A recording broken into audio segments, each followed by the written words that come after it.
Hello students, last class में हम लोग पढ़ रहे थे दो चर वाले रैखिक समीकरण, linear equation of two variables. ठीक है, उसमें हम लोग 3.1 एक्सरसाइज का एक क्वेश्चन लगाया था और मैंने बोला था दो और बचे हुए हैं, आप लोग ट्राई करिएगा। अगर नहीं बनेगा तो बताइएगा। आप लोगों ने बताया नहीं, इसका मतलब आप लोगों से बन गया है। ठीक है, अब हम आगे चलते हैं। अब चलते हैं रैखिक समीकरण युग्म का ग्राफी विधि से हल। उस दिन हमने केवल ग्राफी विधि बताई थी। ठीक है, ज्योमेट्रिक रूप बताया था उसका और ग्राफी रूप बताया था। अब हम आज बताएंगे आप लोगों को उसका ग्राफी हल, मतलब वो जो इक्वेशन दिए रहेंगे ग्राफ वाले विधि से कैसे हम उसका मान निकाल सकते हैं। थोड़ा सा जान लेंगे क्योंकि हम लोग रैखिक समीकरण युग्म कर रहे हैं। तो ये दो इक्वेशन हो गए हमारे, a1x + b1y + c1 = 0, a2x + b2y + c2 = 0। ठीक है, ग्राफी विधि में ये एक चर वाले रैखिक समीकरण है, तो जाहिर है जब इनका ग्राफ बनाएंगे तो एक सरल रेखा मिलेगी। ठीक है, एक इक्वेशन के लिए एक सरल रेखा, दो इक्वेशंस के लिए दो सरल रेखाएं। ठीक है ना, दो इक्वेशन के लिए दो सरल रेखाएं मिलेंगी।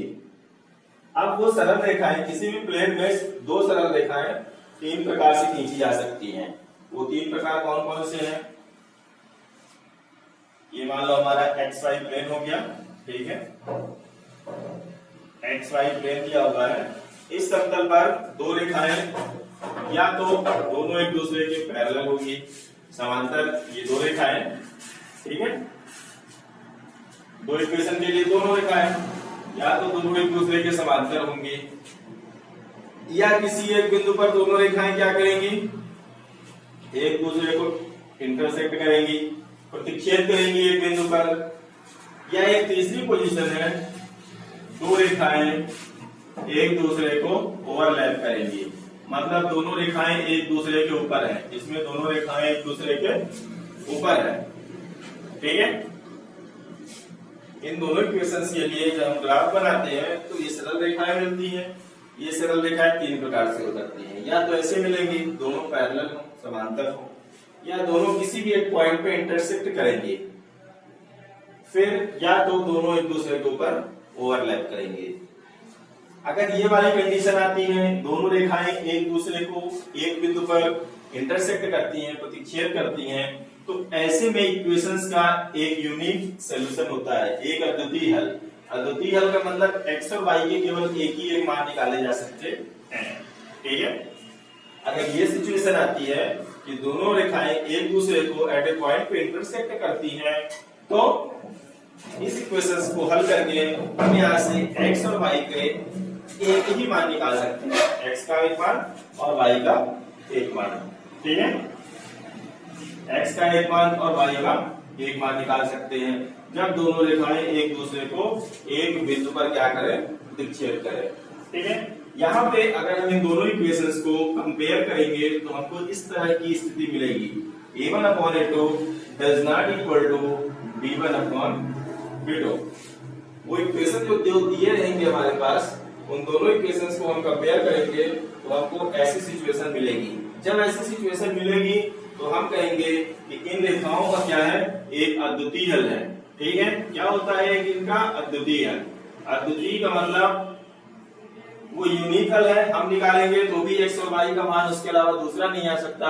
कोई दूसरा निकालेगा तो भी वही x और y का मान निकालेगा, कोई बंबई में बैठकर निकालेगा तो भी वही मान निकालेगा, और कोई अमेरिका में बैठ के निकालेगा तो भी वही मान निकालेगा। ठीक है, तो x और y के अद्वितीय हल निकालेंगे कब, जब ये कंडीशन फॉलो करेंगे ये दोनों इक्वेशन। ठीक है, और आते हैं यहाँ पे, आते हैं यहाँ पे क्या है, दोनों जो ग्राफ है, जो दोनों लाइंस है, एक दूसरे के क्या है, वो पैरेलल है, एक दूसरे के समांतर दी हुई हैं। ठीक है, एक दूसरे के पैरेलल नहीं, एक दूसरे को ओवरलैप कर रहे हैं। संपाती एक दूसरे के ऊपर है, ठीक है। ऐसी स्थिति में इन रेखाओं के अनेक हल हो सकते हैं, इन दोनों इक्वेशंस के अनेक हल, ठीक है।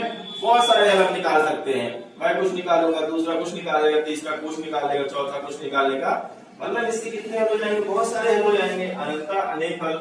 इसके लिए जो हमारा पोजीशन होगी वो हो जाएगा a1/a2 equal to b1/b2 does not equal to,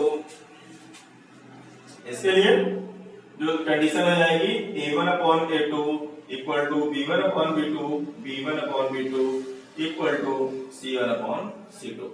अगर दी गई दोनों इक्वेशंस, ये रेखाओं की इक्वेशन है, रेखाओं के समीकरण है, ठीक है। अगर ये दोनों इक्वेशन इन कंडीशन को फॉलो करते हैं, ठीक है, जब यहाँ पे दिया गया इक्वेशन इनको हम कंपेयर करेंगे, a1/a2 निकालेंगे, b1/b2 निकालेंगे और c1/c2 निकालेंगे और देखेंगे तीनों क्या आ रहे हैं, इक्वल आ रही हैं। जब तीनों इक्वल आएंगी तो हम कहेंगे कि इस इक्वेशंस के अनेक हल हम निकाल सकते हैं, ठीक है। तीसरी कंडीशन इस तरह से मिल सकती है, जब दोनों रेखाएं एक दूसरे के पैरेलल हो, समांतर हो, एक दूसरे को कहीं नहीं मिल रही हैं, एक दूसरे से वो कहीं नहीं मिल रही हैं, ठीक है ना। तो इस स्थिति में जब हम इन दोनों इक्वेशंस को कंपेयर करेंगे तो हमको ऐसी सिचुएशन मिलेगी a1/a2 equal to b1/b2 does not equal to c1/c2। a1/a2 equal to b1/b2 does not equal to c1/c2। ये कब मिलेगा, जब दोनों रेखाएं एक दूसरे को पैरेलल करेंगी, तब हम इस जो इक्वेशन हमको दिया रहेगा उस इक्वेशंस को देखेंगे तो हमको इस तरह की सिचुएशन मिलेगी, ठीक है। तो अब हम क्या पढ़ना है, हमको पढ़ना है ग्राफिक विधि से हल।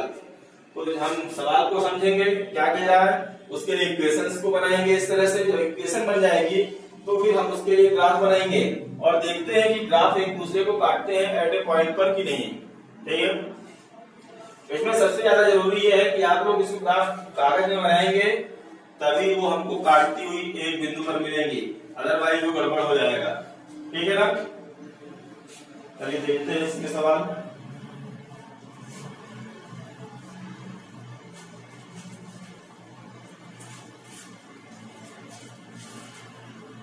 प्रश्नावली 3.2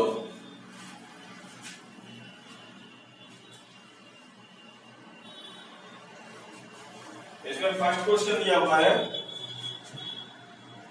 निम्न समस्याओं के रैखिक समीकरण, निम्न समस्याओं के रैखिक समीकरणों के युग्म बनाइए।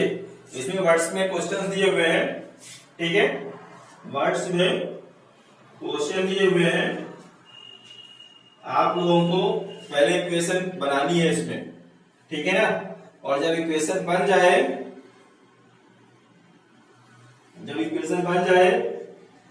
तो फिर उसको ग्राफिक विधि से सॉल्व करना है, ठीक है। निम्न रैखिक समस्याओं में रैखिक समीकरणों के युग्म बनाइए और उनके ग्राफिक विधि से हल ज्ञात कीजिए। इन इक्वेशंस को हल करने के लिए और भी हमारे पास प्रोसीजर है, बहुत सारी विधियां पैटर्न है, बट अभी हमको सबसे पहले विधि है ग्राफिक विधि, उसी से इसको सॉल्व करना है। तो उसमें फर्स्ट क्वेश्चन दिया हुआ है, क्वेश्चन हम लोग बुक से देखेंगे, ठीक है। फर्स्ट में दिया हुआ है, कक्षा 10 के 10 विद्यार्थियों, कक्षा 10 के 10 विद्यार्थियों, ठीक है ना, कक्षा 10 के 10 विद्यार्थियों ने एक गणित की पहेली की प्रतियोगिता में भाग लिया। यदि लड़कियों की संख्या लड़कों की संख्या से 4 अधिक हो, क्वेश्चन को ध्यान से पढ़ेंगे, उस हिसाब से हमारा जो है तो इक्वेशन बनेगा। कितने बच्चों को लिया गया है, कक्षा 10 के 10 विद्यार्थियों ने एक गणित की पहेली प्रतियोगिता में भाग लिया। यदि लड़कियों की संख्या लड़कों की संख्या से 4 अधिक है तो प्रतियोगिता में भाग लेने वाले लड़कों और लड़कियों की संख्या ज्ञात कीजिए, ठीक है। जो हमको नहीं पता है, यहाँ पे 2 चीजें नहीं पता है, 2 चर वाले पढ़ रहे हैं, जाहिर है कि सब में 2 चीजें निकालनी है। तो क्या क्या नहीं पता, लड़कों की संख्या नहीं पता, लड़कियों की संख्या नहीं पता, लेकिन दोनों को टोटल पता है, टोटल 10 बच्चे हैं और उसमें से कितनी लड़कियां हैं और कितने लड़के हैं ये हमको बताना है। तो इसको हम मान लेते हैं, ये हल दिया हुआ है पहले का, ठीक है। क्वेश्चन बुक से लिखेंगे आप लोग। माना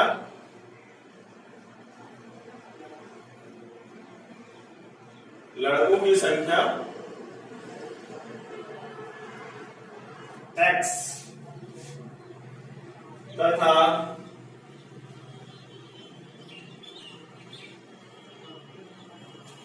लड़कियों की संख्या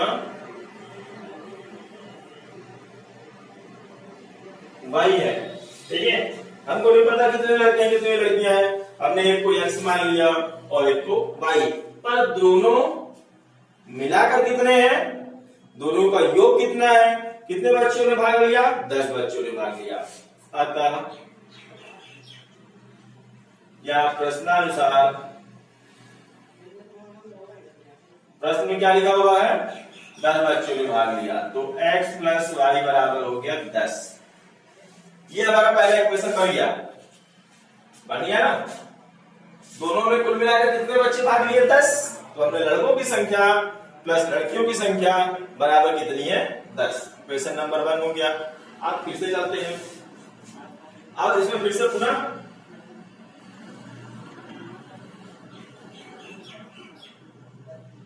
प्रश्नानुसार दो इक्वेशन बनानी है, तो दो कंडीशन सभी सवालों में दी रहेगी, तब तो हम दो इक्वेशन बनाएंगे।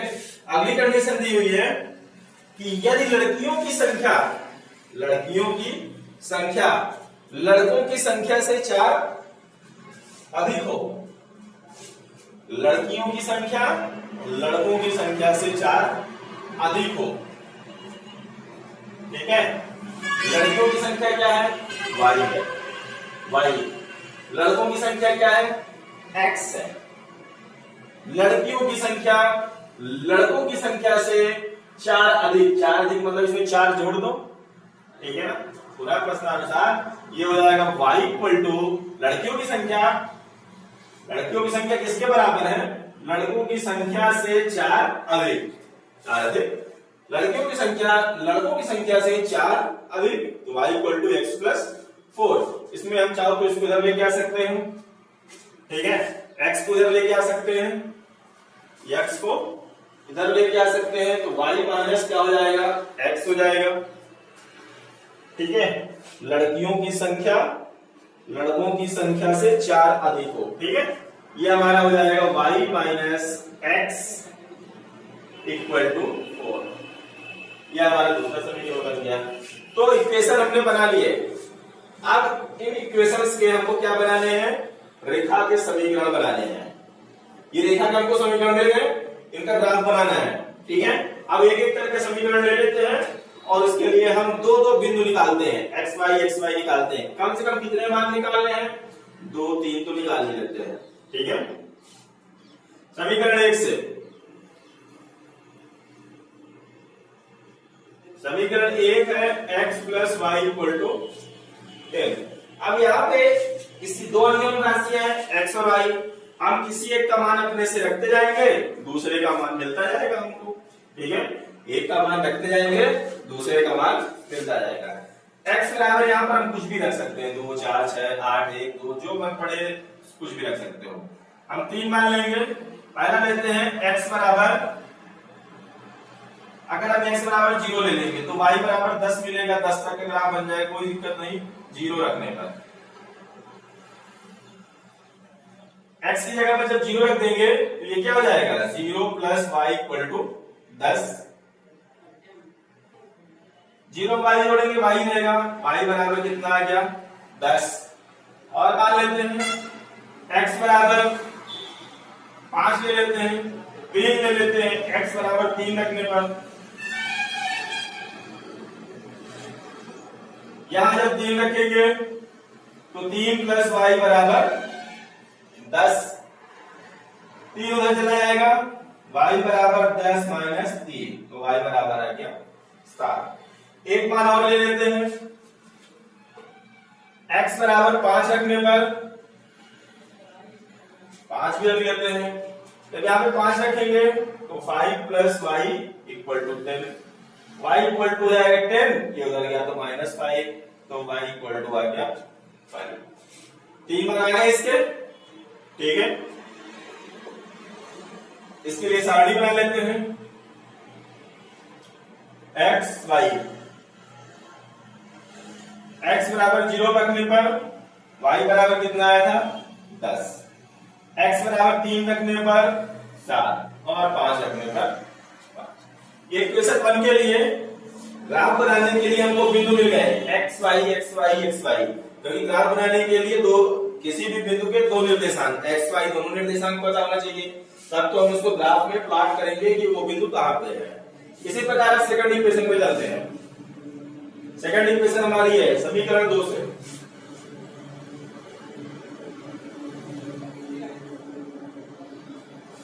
समीकरण 2 से, समीकरण 2 में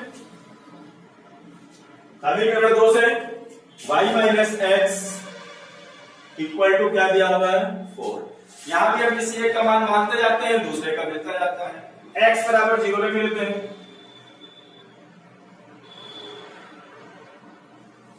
ये x बराबर 0 रखेंगे तो y minus 0 equal to 4। y में 0 घटाएंगे कोई फर्क नहीं पड़ने वाला, y बराबर कितना आ गया 4, एक बार आ गया। दूसरा और रख लेते हैं, x बराबर 3 रखने पर या 3 रख लेते हैं इसमें, y minus 3 equal to 4, minus 3 उधर जाएगा, y बराबर 4 प्लस 3, तो y बराबर कितना हो जाएगा 7 हो गया। ठीक है, एक और मान रख लेते हैं, x बराबर 5 रख लेते हैं। ठीक है, x बराबर 5 रख लेते हैं,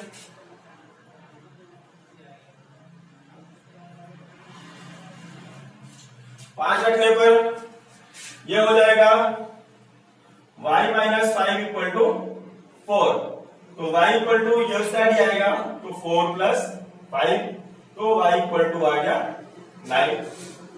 ठीक है, इसकी भी साइड हम बना लेते हैं।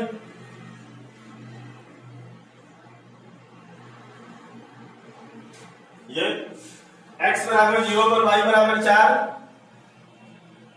x बराबर 3 पर y बराबर 7 और x बराबर 5 पर y बराबर 9, ये आ गया। मान हमको मिल गए हैं, अब बस हमको ग्राफ में इन बिंदुओं को रखना है। ठीक है ना, तो चलते हैं, अब हम इनको ग्राफ में रख लेते हैं।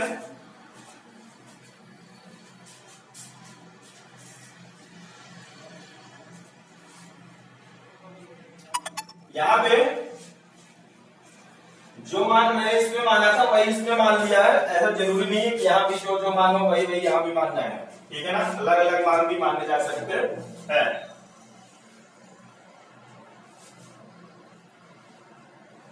अब हम इनका ग्राफ बनाएंगे। ठीक है ना, इसको तो मिटा दिया, यहां जो बिंदु दिए हुए थे उसको मिटा दिया, इसको इस सारणी को फिर से एक बार यहां पे लिख लेते हैं, एक्स वाई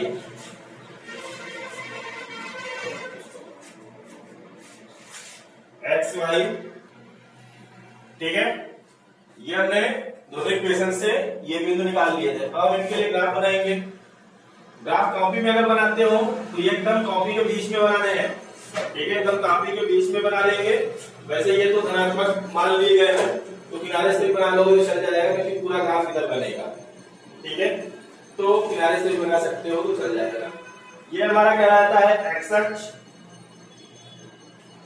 ये हो गया वाई अक्ष, ये एक्स डैश, ये वाई डैश।